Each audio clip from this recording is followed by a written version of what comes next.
You know, ladies and gentlemen, when I heard that the Jamaica Labour Party have won the election and the opposition conceded to defeat, I thought the election campaign was over, and I thought now is a time when the government is gonna select members of their of his cabinet and is going to appoint them to their various duties. I thought that was going to be the case.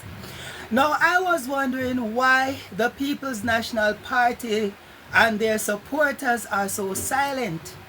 And then it occurred to me that whenever a storm is going to attack, a storm is going to come, there is always this sudden calm. There's always this sudden calm. And then destruction. The storm hits. Now, what I have seen happening, ladies and gentlemen, is the People's National Party, first of all, they are trying to step on our democracy, as if to say that we, the people of Jamaica, don't have a right to choose who we want to lead us. First of all, ladies and gentlemen, they have been saying on their campaign trail, Peter Bunting, Damian Crawford, and others have been saying on their campaign trail that one by one, the Prime Minister, the government members are going to jail. I don't know of any legal actions being taken against the government. And I don't know of any criminal activities going on in the government. If there are criminal activities, I don't know of it. I haven't seen it in the media. I haven't seen it anywhere. All I hear, ladies and gentlemen, is the opposition going around saying things. Now they called a media press conference, and that is the People's National Party. And what is very disappointing is that they are calling a media conference, a media press conference based on rumors, things that they have heard on social media. And ladies and gentlemen, many of us know that everything on social media are not credible. That's the worst source to get valid information. You have to do investigations to find out if what was presented on social media is fact before you go on to places saying that you're going to call press conference. The desperation of the People's National Party. Now, on Mr. Crawford's, on the campaign trail, Mr. Crawford says, one by one, they are going to jail. That is, the government members are going to jail. And ladies and gentlemen, what I've noticed is that the People's National Party are always leading prophecies against themselves. Now, the first person I see have a criminal charge and is currently under investigation is one of their MPs. I won't call his name.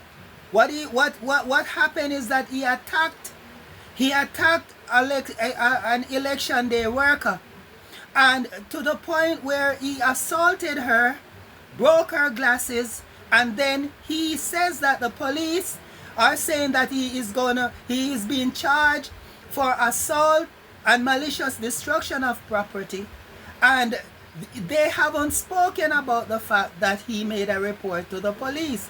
Now, ladies and gentlemen, persons who are in the wrongs, sometimes in order to look good, they will do things like this, like going to the police even though they know that they were the persons that were wrong, that were in the wrong.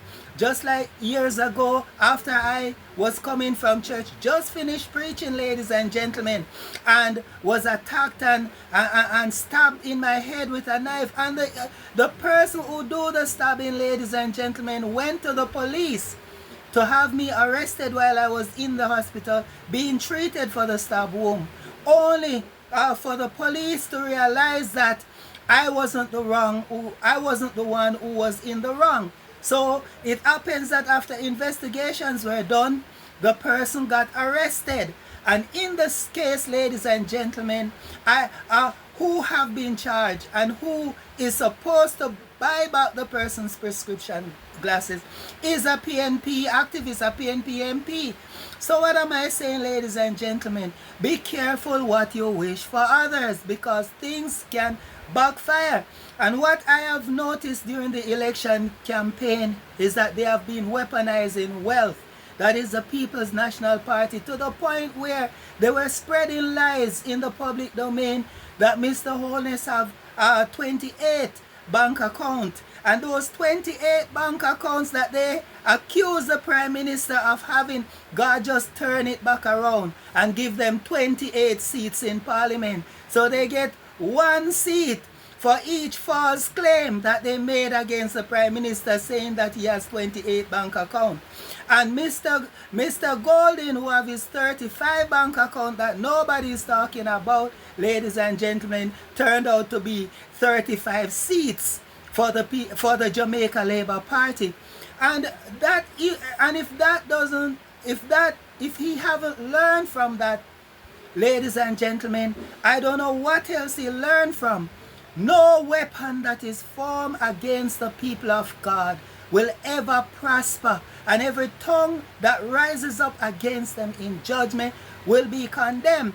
Another thing that we see happening here, everybody who is from this area know that the Prime Minister's constituency, ladies and gentlemen, if you do your research, you will realize that from a long time ago, it had always started out with the People's National Party leading, depending on which polling station bring in their boxes first. So you will find out, ladies and gentlemen, that it will always show the People's National Party leading, and then when all the polling stations, when the boxes comes in from all the other polling stations, you will see that the Prime Minister take over the lead until he win. Do your research and you will see.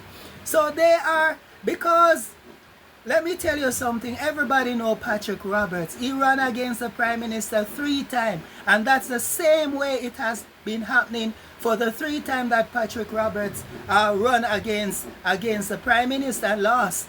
And ladies and gentlemen, you have never heard him saying that the Prime Minister's constituency needs to be investigated, because how did it start out with the People's National Party leading so much, and then all of a sudden the Jamaica Labour Party, that is the Prime Minister now,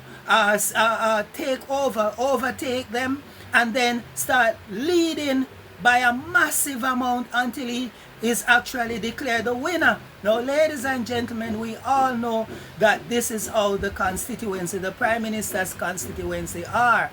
And ladies and gentlemen, a different candidate now is running against the has run against the Prime Minister, and he suffered the same fate, just like Patrick Roberts, his predecessor.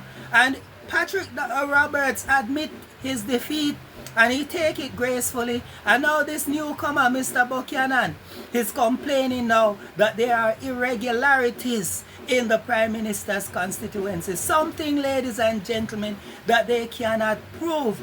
What I have noticed is that anytime the People's National Party win the election, nobody was saying vote buy-in or whatever, or irregularities or whatever.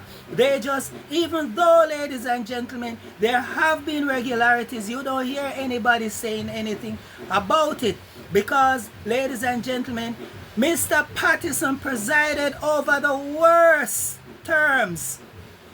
When Mr. Pattison was in power, Mr. PJ Pattison, ladies and gentlemen, Jamaica was at its lowest, high debts. Lots of persons were losing business. Lots of financial sectors got shut down. Lots of persons lose their homes, ladies and gentlemen, under PJ Pattison's administration.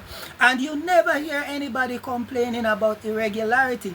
Now, Jamaican people still have shown that they are with the Prime Minister. They give him a 3rd term, ladies and gentlemen, tells you that he is doing a good job. Now, ladies and gentlemen, why are they now, the People's National Party, complaining about irregularities which they cannot prove and things that they hear about on social media, rather than investigating. If it was things that they have investigated and found out, then it would be another issue. But they are calling press conferences based on hearsay.